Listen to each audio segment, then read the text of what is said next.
My mom used to call me her little gremlin. For whatever reason, I was really bad with electronics. I couldn't sit in the front seat of the car because the stereo would get this annoying interference.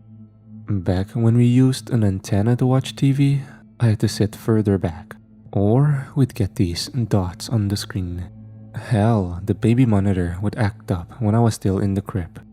It was harmless, but annoying. My parents weren't very technical to say the least. It was my uncle who decided to go against the grain and teach me a thing or two about home appliances and electronics. Just small stuff like how to replace faulty diodes or test battery charge. That and using a computer. That was a big one. I remember that summer when I was 11, sweltering through South Dakota heat and not a single cloud in the sky. We were sitting in his living room where he'd put an old computer on a dresser. The screen was too high up and my knees would bump against the drawers. But I was seeing a new world on that dresser. We were signing up for my first email. I'd just put in my name and we were considering the password. "A good password is something only you know," he said. "How do I know if it's a good one?" "Well, if I can guess it, it's not a very good one." "What if I just tell you? Can you tell me if it's any good?" "You'd trust me with that? You don't think I'd log in and read your email?" "Nah," I smiled. "You wouldn't." My uncle passed away the year I turned 26. He'd never really been a beacon of health, but he took a downturn in those last couple of years. I checked in on him about once a week to help out with cleaning and grocery shopping, but I had tons of my own problems piling up. After a while, I asked if someone else could help. He didn't mind. He said it was fine and that he'd deal with it. 1 month later, he died of an embolism. Me telling him I wasn't gonna help anymore was the last time we spoke. After his funeral, we all decided to get checked out. My uncle was the second in my family to die of an embolism, along with my grandfather. It's one of those things that can be hereditary, and we wanted to get ahead of it. My dad and 2 brothers decided to get checked, just to make sure we'd minimize the chance of this happening again. It was a strange time in my life. I had a new job and was fresh out of a breakup, and for some reason, the thing that hit me the hardest was my uncle. Having seen his health decline, I'd been preparing for his passing for years. But now that it actually happened, I was a mess. I went in for a couple of rounds of testing at the local university hospital. We know some people who worked there and were able to get in touch with a great doctor. I'd go there after work, they'd take some tests, and I'd have to sit in the waiting room for a couple of hours. I had to redo a couple of tests because the equipment kept messing up. The second time I went in for testing, there was a med student sitting in the waiting room with me. She had curly brown hair tousled into a bun and these thin eyes that looked a bit off through her big glasses. I'd seen her in that hallway before, often in the presence of other med students. "Excuse me?" she said as I sat down. "You're here about the hereditary thrombophilia, yes? Isn't that supposed to be private?" "Sorry," she blurted out, holding up a hand as if to shield herself from the accusation. "Yes, of course, sorry. I just had a question, if you wouldn't mind." "Sure, shoot." "They reported an equipment failure during your testing, but we couldn't find a problem with the machine. Would you mind if I checked something?" "What do you mean check something?" "One moment." She had a small device that fit in the palm of her hand. She showed it to me, pressed a button, and swayed it left to right as if scanning me. The device kept throwing out a static noise whenever it passed me, getting stronger the closer she got. "This is gonna sound strange," she said. "Do you have trouble with radios?" "Sometimes, yeah." "You ever get noise on phone calls, even if you have 5 bars?" "Yeah. Why?" "It's a long shot, but we'd love to do some further testing." She continued looking at her gadget again. "If you'd like, we could do a quick check once you're done here. Free of charge, of course. It's something we're studying. What exactly are you studying? I think Dr. Barlin could give you a better explanation. She smiled. I'm Melody, by the way. I shook her hand, introduced myself, and got a small slip of paper with directions to one of their testing labs on the other end of the building. I watched her run off with her phone glued to her ear.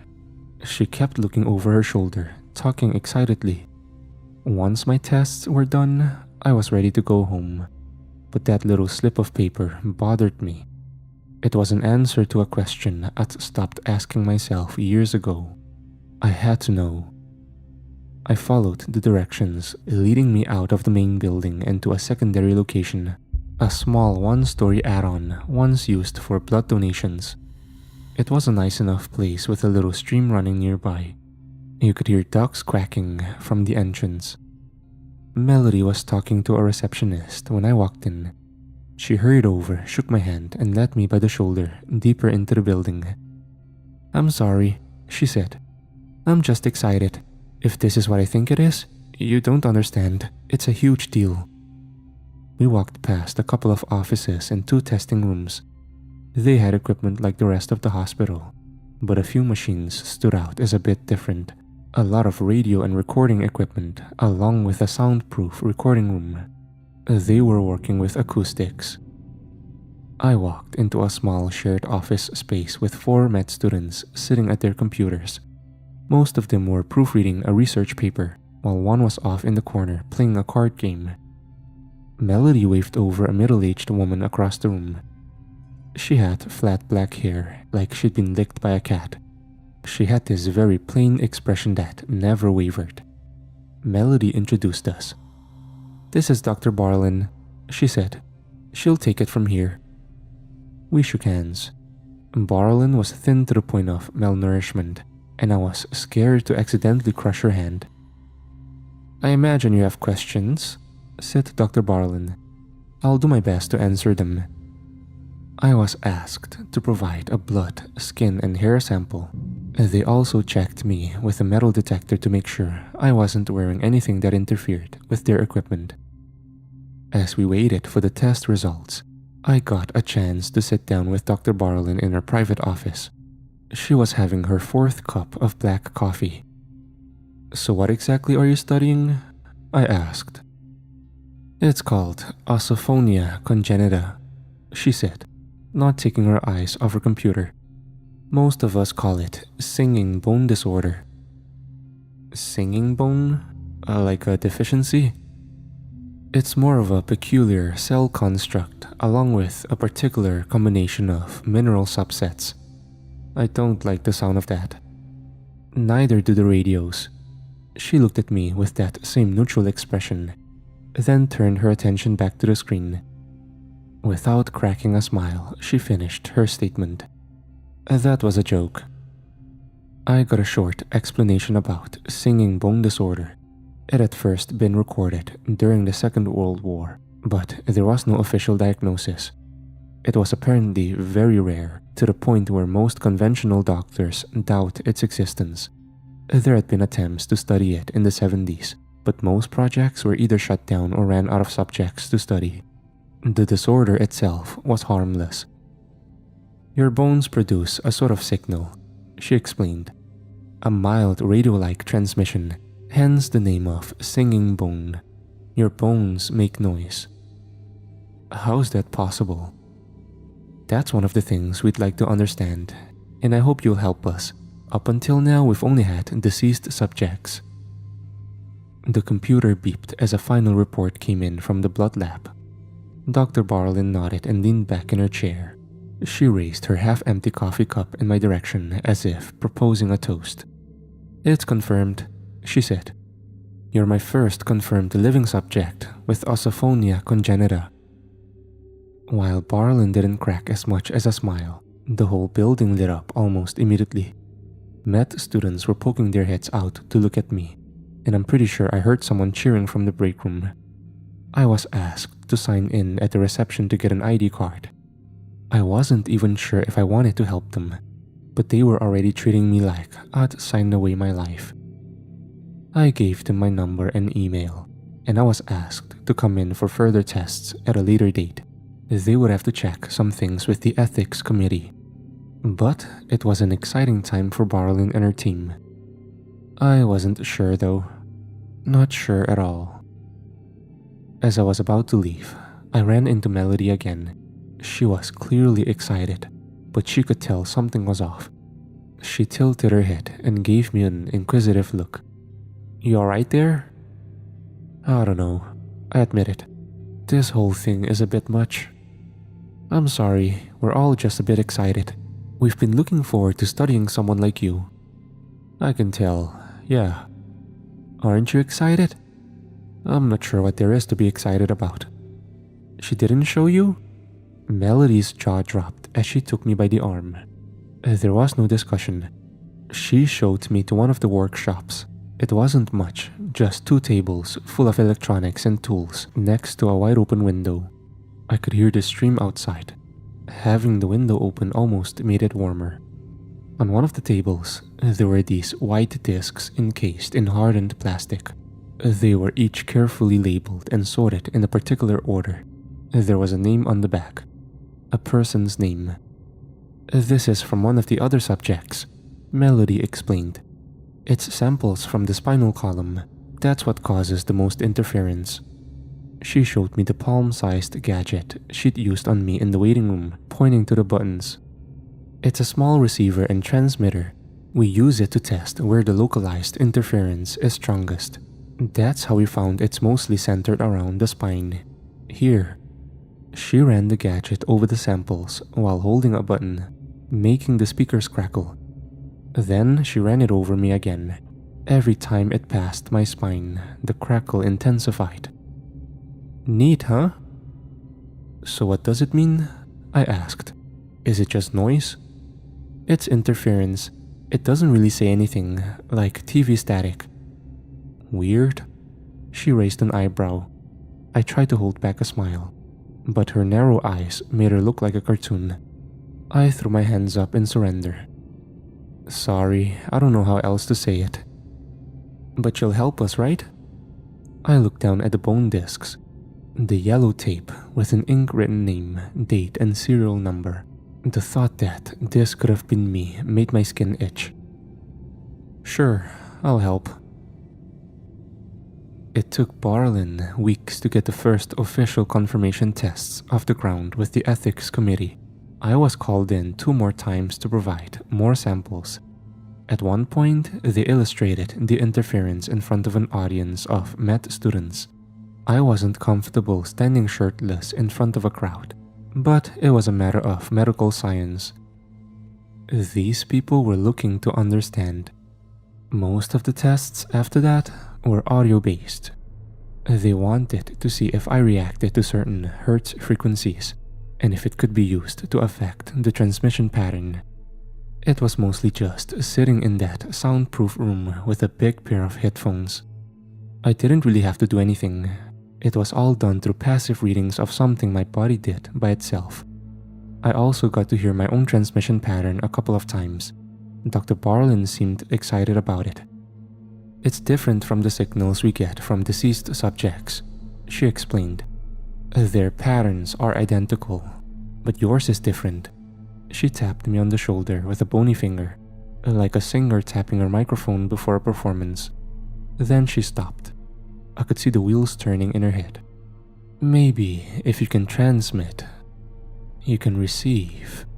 That sparked an idea, and about a week later, Barlin was excited to set up our first proper experiment. The ethics committee didn't have a problem with it. It was just a matter of playing sounds to me and recording my readings. Nothing we hadn't done before. But we had to change some of the equipment. Instead of putting me in a soundproof recording room, they rearranged one of the offices. They needed plenty of table space. They brought in 50 of their samples, lined them up, and connected each one to a machine. There were hundreds of cables, making the floor look like someone had spilled a plate of black spaghetti. By the time I got there, the med students had been working around the clock to set it up.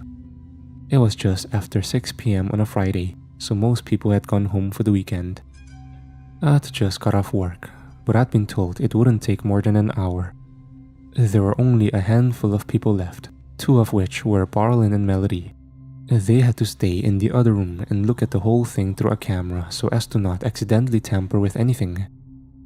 I sat down in a comfortable chair as they placed electrodes along my spine, neck and head, more cables running across the floor. Melody was bouncing with glee, discussing the details of the experiment with Dr. Barlin as they left the room and closed the doors. Minutes later, I could hear the doctor's voice through a speaker on the wall. We'll be turning the frequencies and increasing the volume gradually. If at any point you feel discomfort, press the red button on the controller to your right. Nod if you understand. I nodded. Engaging Phase 1. They started playing sounds through a sequence of speakers. It didn't really sound like anything, just a series of beeps and boops, like someone playing Pong. I sat there for about half a minute, waiting for something to happen. Dr. Barlin's voice came through again. Phase 2. Tuning playback frequency 0.05 negative. The sounds intensified. One of the beeps turned into a low droning noise that kept running in the background, while one of the beeps intensified into a rhythmic, drum-like cadence. It felt strange to listen to, like it was matching the beat of my heart. Phase 3. Tuning playback frequency 0.08 negative. The sounds got louder and the variety of noises changed. Instead of just two types of sounds, I could hear 5, maybe 6, all different rhythms and sequences, intermingling into a cohesive pattern. But the more I listened, the more I felt something. I didn't know if it was the heat coming off the electronics, or if it was me, but I was sweating profusely. The sound resonated in me, making me feel like a cup being slowly filled. Phase 4. Tuning playback frequency 0.11 negative. My eyes immediately started vibrating. I lost my focus as my tongue glued itself to the roof of my mouth. My left hand dug into the armrest, breaking the leather. It wasn't a voluntary action. It's like the room turned into a blur. It looked like everything was covered in frosted glass. I wanted to say enough was enough, but I couldn't get the word out. Instead, my eyes rolled upward. I could barely make out the plain white tiles of the ceiling as these black dots would cluster at the edge of my vision. They floated through my straining eyes, making it look like conscious movement, something black pushing itself through ceiling like raw oil through a pasta strainer. I managed to find the red button with my right hand, and I pressed it as hard as I could. The moment the sound cut out, I threw up. It was this immediate movement, and I didn't have the slightest time to react to it. It just happened. I fell out of the chair as Barlin and her students came rushing into the room. "Kill the power!" Melody yelled. "All of it!" Barlin held my head up and checked my eyes with a pen light. "Can you tell me what day it is?" I tried to say Friday, but some other words came out. I couldn't hear myself say it. Barlin stepped back, and for the first time, her face changed. Her neutral expression shattered as her eyes went wide. She backed out of the room, covering her mouth with her hand. Melody ran over to me, helping me sit. Glancing up, the ceiling was clear. It took me a couple of minutes to regain my senses. I got to borrow a shirt from one of the med students, but as soon as I was cleared to go, I was out the door. I could hear Melody protesting in the background, but it might as well have been the ducks quacking down the stream. I wasn't hearing any of it. I wanted to get away. I got countless texts from her over the next couple of days. She wanted to see if I was okay. She wanted to apologize. She offered to pay for the dry cleaning. I didn't respond to any of it. I kept my head down and tried not to think about it. I'd never had a cramp like that before, and having my eyes move by their own volition was uncomfortable to say the least. Over the course of having my osophonia studied, I'd grown more aware of the effect I had on my surroundings. It's like when you get a wound that you can't stop poking. It irritates you, and you can't stop yourself. That's what it felt like. I'd put the car stereo on and listen to the crackling noise get louder the closer I leaned. A couple of days passed before I got back the test results from my embolism checkup. It was good news. They couldn't find any signs of hereditary issues. I called my mom and told her all about it. She could use the good news. As I was about to hang up, she stopped me. I heard you're helping out at the hospital. Where'd you hear that? One of my friends works extra in the cafeteria. They told me you were there the other day. Yeah, it's the gremlin thing. Really? She snorted. That's still a thing? Yeah, it's a whole deal. They're writing a paper about it. Oh, that's wonderful. Your uncle would be proud. He would? He would. She insisted. He donated blood all these years and gave his body to science. Really? You didn't know? As we ended the call, I was left sitting there with my phone in my hand, scrolling through Melody's apologetic texts. I couldn't help but feel this emptiness in my chest, like I'd done something wrong.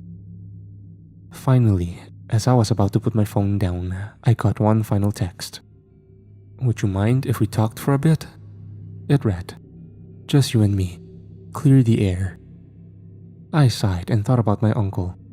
He'd been uncomfortable most of his life, but he'd walked the walk. I rolled my eyes, bit my lip, and responded. I met Melody for a drink later that night. She'd initially recommended a student bar, but I suggested a place downtown. It was a work day, so there wouldn't be too many people.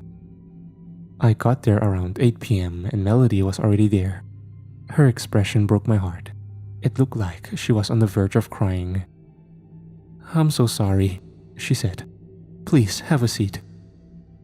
We ordered a snack plate as she exploded into an explanation. She told me about the impromptu tuning tech and the measuring equipment. Most of it went over my head, but the main takeaway was that they had been reckless in assuming there would be little to no reaction at all.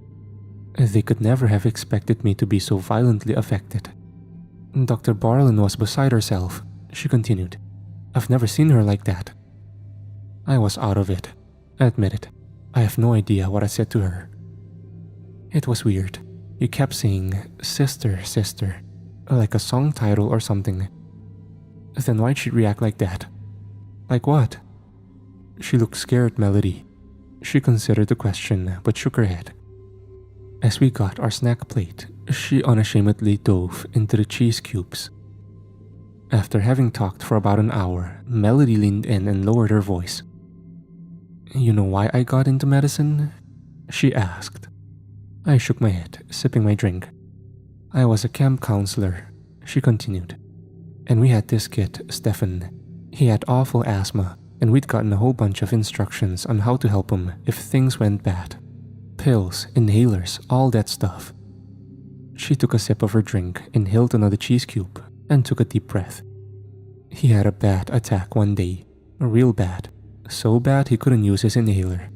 He was lying on the ground and clawing at his throat, and his little face was just. Melody leaned back a little, wiping something from her eye as she crossed her arms. I didn't know what to do. He kept apologizing like this was an inconvenience to me.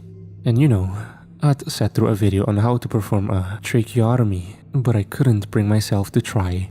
In the end, one of the other counselors did it. If it hadn't been for them and some CPR, he would have died right there on the floor, his last words being an apology for dying. She looked me in the eyes. I could see a quiver on her lip. I live with that every day, and I've promised myself to do better. I don't have a lot of regrets, but that one thing is gonna haunt me. But he made it, I said. He's fine, right? She nodded and finished her drink. No thanks to me. I guess that talk worked. Melody convinced me to give them another shot. They would rework the experiment and try again with new and improved equipment. That was all fine and dandy, but what I really wanted was a chance to speak to Dr. Barlin. Something about her expression stuck with me. She'd been terrified. I was scheduled for a second experiment later that month. I went to their office a couple of times ahead of that, using my guest pass to walk straight through. But Barlin wasn't there. She was always off at a lecture, or talking to the ethics committee, or just out and about. Seeing her behind her desk was apparently rare. I managed to catch her one lazy afternoon after work. She'd been staying late, reworking the parameters of the experiment. It was still a few days off, but the med students were already in the process of setting things up. I knocked on her door and leaned my head in. "Mind if I come in?" I asked. "Not at all." I sat down across from her, catching a glimpse of her screen. Hundreds of columns full of measurements arranged and calculated. "I wanted to know about Sister, I continued, "and why that bothered you." For a split second, something crossed her face. She looked back at her screen. "I'd rather not." "I think you owe me that much." One uncomfortable experience does not negate another. Why was it an uncomfortable experience for you? That doesn't. She stopped herself. She closed her eyes as her fingers curled around her keyboard like a bird of prey holding a struggling meal. "You said something I haven't heard in a long time," she continued. "It caught me by surprise." Sister. Her eyes narrowed. "Yes," she acknowledged. "That." I didn't get much clarity about why that particular thing bothered her so much, but I didn't feel like pushing the topic. Once the second experiment was set up and ready to go, I was asked to come back. I had to sign a release statement, but I could tell they were more careful this time. I had to switch to a hospital gown, and I was scrubbed down with disinfectants along my shoulders and spine. There were more people this time, all of them watching carefully and taking notes along the way. Melody was trying her best to be supportive. She was telling me about the updated equipment, the safety precautions, and the improved audio. They had updated from 50 bone samples to about 200, and they were all hooked up and ready to transmit.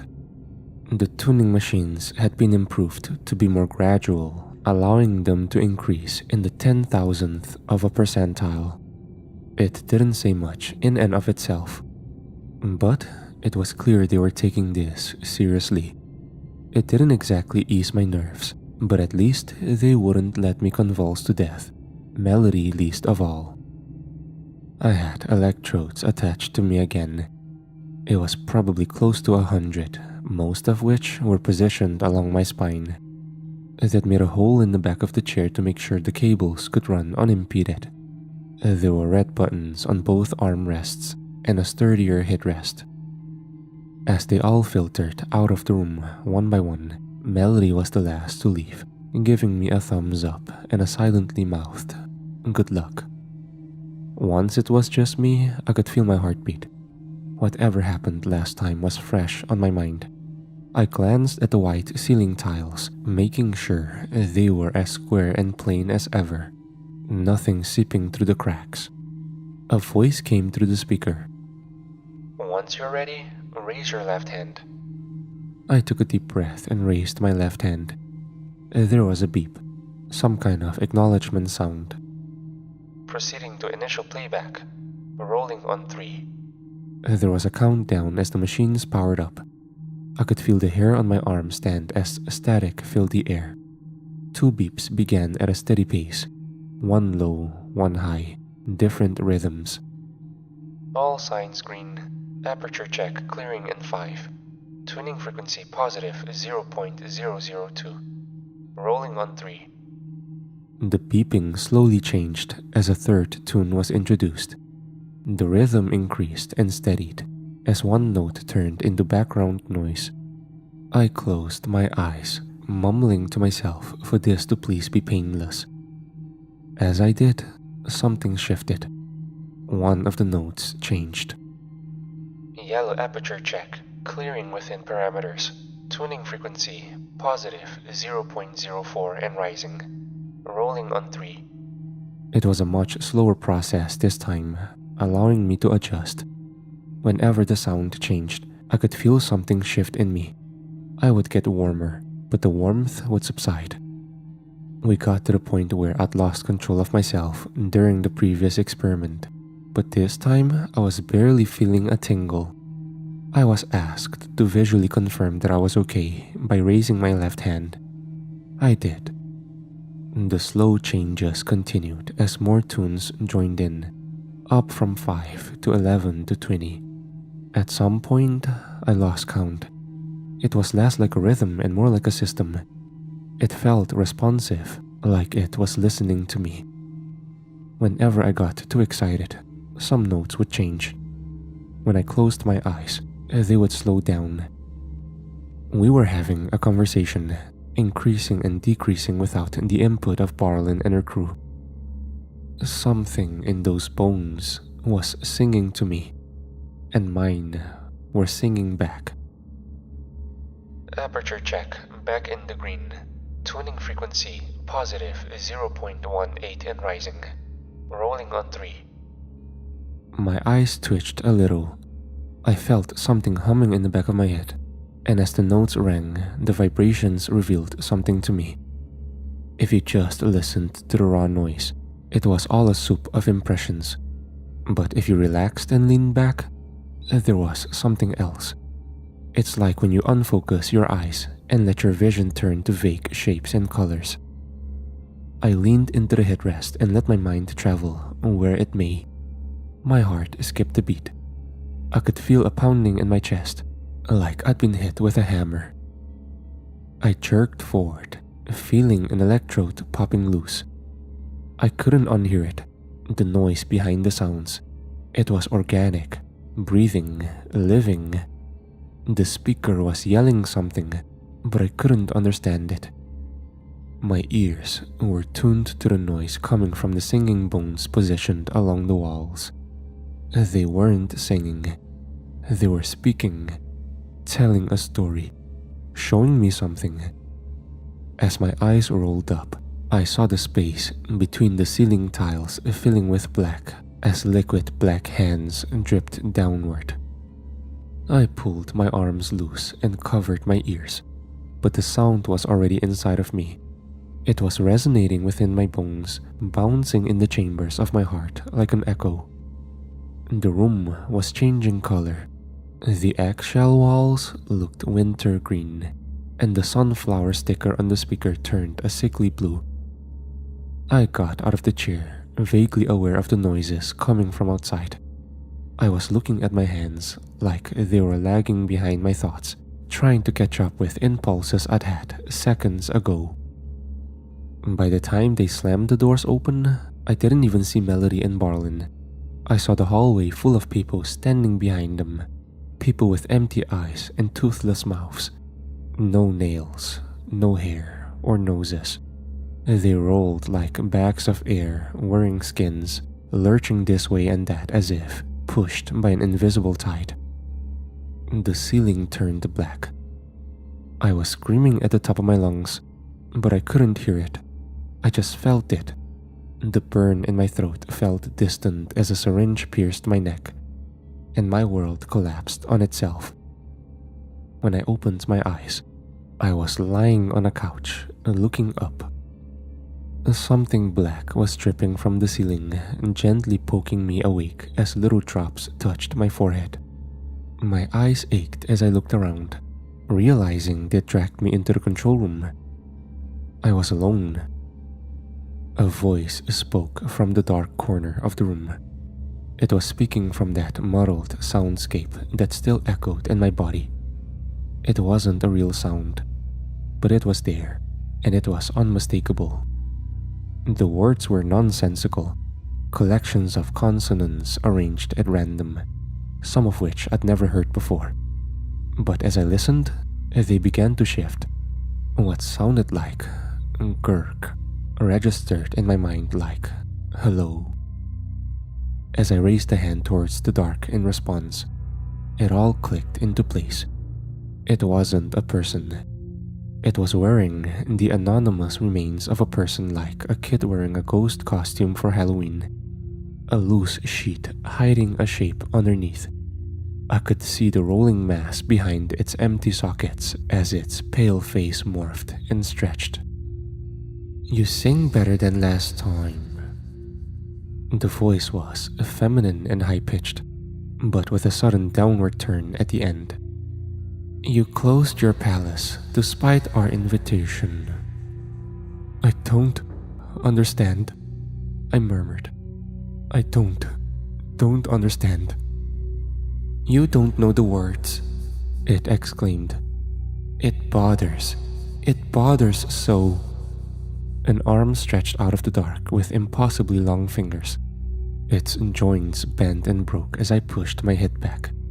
Then its index finger touched my forehead. It burned like ice. Where are the words? It asked. What are your sanctions? I don't know what you want, I gasped. What you are. Be home. Something cold forces itself through and under my eyes, linking up with the thoughts in the back of my head. Then it pulls. In the next breath, I'm 11 years old. The sweltering South Dakota heat burns through a cloudless sky. I'm sitting next to my uncle at his old computer, my knees bumping against the drawers. But I don't look at him. I know not to look at him. Do you understand me now? He asks. I nod. It sounds like him, but his lips don't move. My fingers tremble. My hands shake as they hover over the keyboard with my index fingers outstretched. We're picking a password, but I know it's not real. Instead, I look straight ahead, catching a glimpse of him in the reflection of the screen. His face looks wrong, like someone wrapped a plastic bag over a pile of branches. You're dead, I mumble. You died. I did. I lose my train of thought. We sit there for a couple of seconds. I swallow hard as I look down from the screen. I'd forgotten about those shoes I used to wear. He pats me on the shoulder. It happens, he says. Death is not that bad. He continues. It's like logging out of your email and forgetting the password. You can't get back in, and you can only try so many times. That doesn't make any sense. It's the best way I can explain it. I peek over at his feet. They look pallid, and he has no toenails. Something moves under the surface of his skin.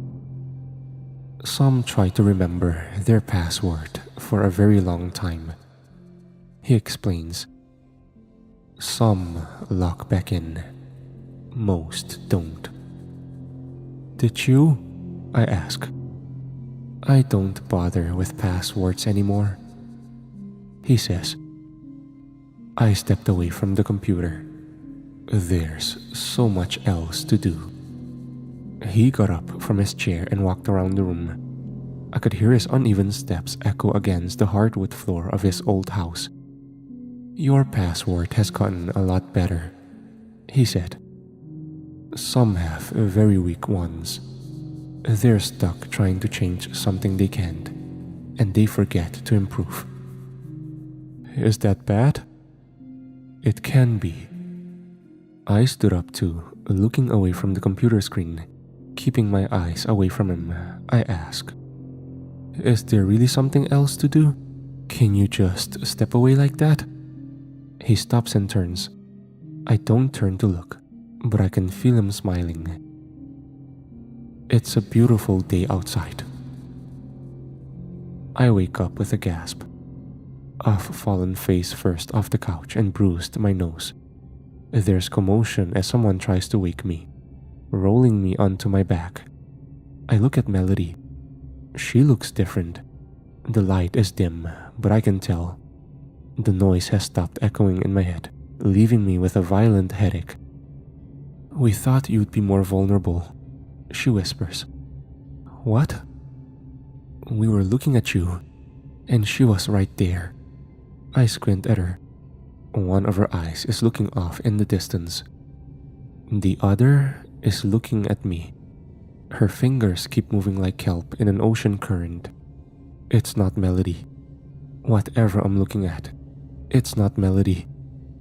She's so weak, she says. We'll save you for later. She pokes my nose with a boop and grins, but it's not a smile I've seen before. As she gets up, I notice the bloody scissors in her hands. There are bleeding people in the corridor. Melody strides down the hall with an inhuman confidence, twirling the scissors round and round like a butterfly knife. As she disappears around the corner, I can hear police sirens. And then, things go dark. Most of what happened afterward is something I've heard from third parties. Melody was taken into custody and tried for attempted murder. Dr. Barlin escaped with a few cuts and bruises on her hand. One of the med students got the worst of it, getting his throat pierced. Witnesses would describe it as someone attempting an amateur tracheotomy. He survived, but some of the damage to his vocal cords was permanent. The study was shut down. The ethics committee couldn't let Dr. Barlin use the results of the experiment. I'm not sure what came of the subsequent investigation, but the doctor and her students were pushed to a different project. They still use the same building though. I caught up with Barlin a couple of months later. It wasn't planned. I just ran into her while I was out and about. We were in the same waiting room at the bank. I was a bit hesitant about talking to her, but I decided it was more awkward to pretend like we didn't know each other. I sat down next to her, sparked up a conversation, and we ended up on a familiar topic. Why was Sister such a big deal to you? I asked. She rolled her eyes and sighed. It was our secret password, she said. Something my sister and I said to mean we were serious about something. It's like when you say, cross your heart and hope to die. It must mean a lot to you. Sort of, she smiled. I just haven't thought of it in a while. She's been gone for over a decade. Years later, I still have singing bone disorder. I don't think I'll ever get rid of it. And I don't think there'll ever be a study like that again. I can't imagine an ethics committee signing off on it. Looking back at it, I feel like I've gotten a better understanding of things. Not just about the disorder, but about myself. Sometimes after work, I turn the car stereo on. I tune the noise between stations, close my eyes and listen. And in those moments, between one obligation and another, I feel like I can almost remember that sound, that voice. And I feel like there's so much left to see.